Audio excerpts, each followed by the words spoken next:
If you've ever cooked vegetable soup but somehow it just did not have that rich, deep mouth-watering flavor you were expecting, or maybe you've wondered why some vegetable soup tastes like they came straight from a local buka, why others just taste ordinary. Well, in today's video, I'll be showing you exactly how I make my rich Nigerian vegetable soup from start to finish, and I'll be sharing little tips throughout the video that make a huge difference. We are not just throwing ingredients into a pot today, we are building flavor layer by layer. By the end of this video, you will know exactly why every ingredient goes in when it does, and trust me, once you try this method, you will keep coming back to it. So stay with me, my lovelies, because this soup is absolutely worth it. If you are one of my amazing returning subscribers, welcome back home. Thank you so much for always coming back to watch my videos. Your like, comments, shares and encouraging words mean so much to me, and I truly appreciate every single one of you. And if you are new here, welcome to Kudi's Kitchen Creations channel. I share easy delicious recipes, cooking tips and step-by-step tutorial that anyone can follow, whether you are just learning to cook or you have been cooking for years. If that sounds like something you would enjoy, don't forget to hit the subscribe button, turn on the notification bell so you never miss a new recipe. And if you enjoyed this video, please give it a big thumbs up. It really supports the channel and makes more people discover these recipes. Lovelies, enough of the talking, let's get into today's recipe. The very first thing I always like to do whenever I'm making this recipe is to prepare my shaki first, because it's the ingredient that takes the longest to cook. I've already washed and cleaned it really well before filming this part, and that's an important step that I never skip. When you clean shaki or cow tripe, the goal is to remove any dirt, impurities and that strong natural smell it can have. Taking your time to wash it properly gives you a much cleaner taste in the finished dish and allow the seasoning to really shine. Lovelies, it's one of those little steps that makes a huge difference in the final results.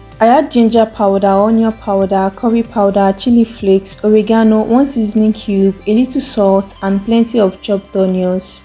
Every ingredient here has a purpose. The ginger powder adds warmth and helps tone down any lingering meaty smell. Onion powder gives the shaki a rich savoury flavor, while the curry powder adds beautiful color and depth. The chili flakes bring just a little kick of heat. Oregano had a subtle herbal aroma, and the seasoning cube tie everything together. Of course, the salt enhance all those flavors. Lovelies, don't underestimate the chopped onions. They might seem like a simple addition, but as they cook, they release their natural sweetness in the pot, creating a delicious stock that the shaki slowly absorbs. That means every bite is flavorful all the way through, not just on the surface. The next thing I do is to mix everything together until evenly combined, then pour in enough water to cover the shaki. This water does not just help it cook, it also becomes a rich flavorful stock that can be used later. So definitely don't throw it away.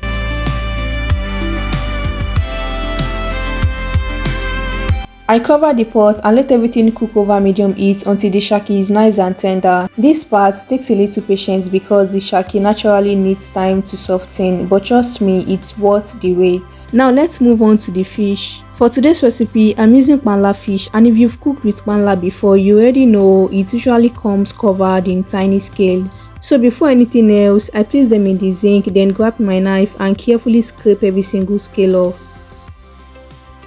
Lovelies, I like to take my time whenever I'm doing this because even a few scales left behind can affect the texture when we are eating. Once you are sure the scales are gone, rinse the fish thoroughly under running water to wash away any losing scales and impurities. The next thing you want to do, lovelies, is to cut the fish into your preferred serving sizes. I like to keep the sizes fairly even so they all cook and dry evenly later. After cutting, you want to transfer everything into your sifter and give it one final rinse. Here is something I always do, lovelies, whenever I'm cooking, especially when I cut the proteins myself. I always wash every utensils I used, the knife, chopping board, bowls, and even the zinc. I genuinely love cooking in a clean kitchen because it keeps everything organized, prevents cross-contamination, and makes the rest of the cooking process so much smoother.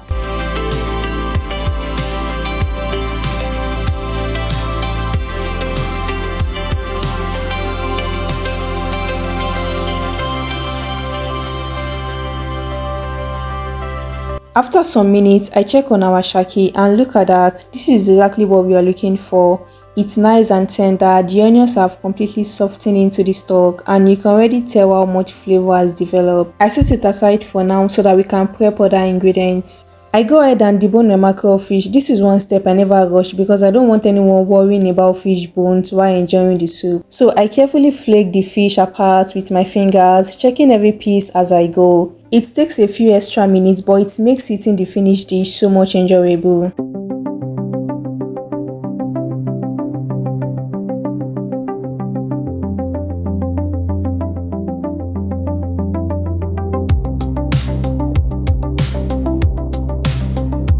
Next up is the vegetable. Today I'm using spinach, and honestly, if you can't get efo where you live, spinach is such a great substitute. It cooks beautifully, has a mild flavor, and works perfectly in this soup. I chop it into smaller pieces because I like the vegetable to mix evenly throughout the soup, making every spoonful nice and balanced.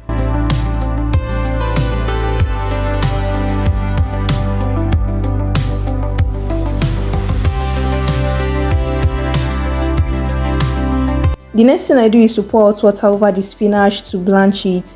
Blanching helps soften the leaves slightly, removes any raw taste, and keeps the vegetable looking fresh.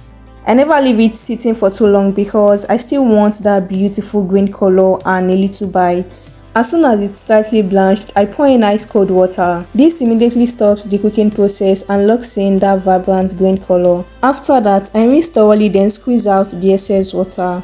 Now let's move on to our pepper mix. I start by washing my bell peppers really well before cutting them. You will probably notice I'm struggling a little while cutting them. That's because they came straight from the freezer. I love freezing peppers because they stay fresh for much longer and I can simply take out exactly what I need whenever I'm cooking. I also rinse the Scotch bonnet pepper thoroughly under running water. I use just 2 for this recipe because these ones are seriously spicy. Lovelies, feel free to adjust the quantity depending on how much heat you enjoy. I cut off the head of the onions, then peel off the skin. You want to rinse that thoroughly under the running water as well. The onions brings natural sweetness and balance the heat from the pepper while adding another layer of flavor. Lovelies, everything goes straight into my food chopper, the bell peppers, Scotch bonnet, and onions. I only give everything a rough chop because I don't want a completely smooth blend. I actually love having a little bite of pepper throughout my vegetable soup because it gives the soup more texture and a homemade feel. Now that all our prep work is done, it's finally time to start cooking, and honestly this is where all the magic happens. I pour some oil into my pot. I allow the oil to heat up properly before adding anything else because warm oil helps develop the flavor much better. Once the oil is ready, I add my already washed locust beans. I always fry them for about 2 to 3 minutes because that's when they release their rich, unmistakable aroma that gives vegetable soup its signature taste. I go in with the pepper mixture, stir everything together really well so every bit of the pepper is coated in the palm oil.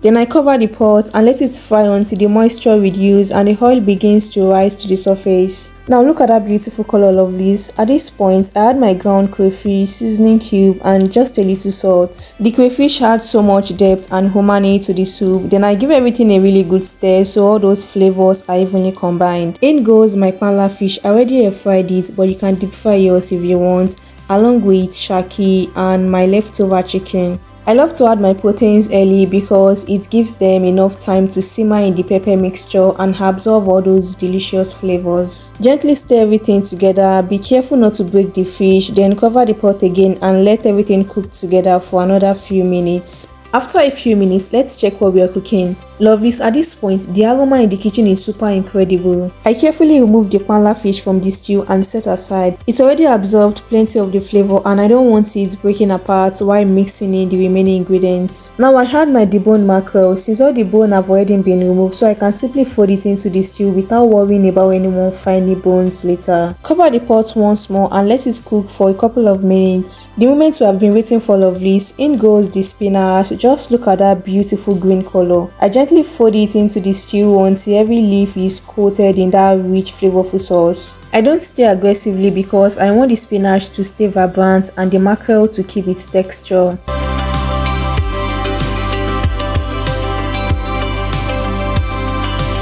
Now I carefully return my fried Panla fish to the pot, placing each pieces gently on top. You want to cover the pot one last time and let everything simmer over low heat for just 3 to 5 minutes. That's all the spinach needs. We don't want to overcook it because we want it to stay bright, fresh and delicious. After about 5 minutes, this is what it looks like. You have tender shaki, perfectly seasoned fish, vibrant spinach and a rich flavorful sauce that brings everything together. Lovely, this is the kind of soup that disappears so quickly once it hits the dining table because everyone will keep coming back for more. If you have made it all the way to the end of today's video, thank you so much for cooking with me. I truly appreciate every single one of you. So lovelies, what swallow would you pair with this? Let me know down in the comments. If you enjoyed today's recipe, don't forget to give the video a thumbs up, share it with someone who would love it, and subscribe if you haven't already.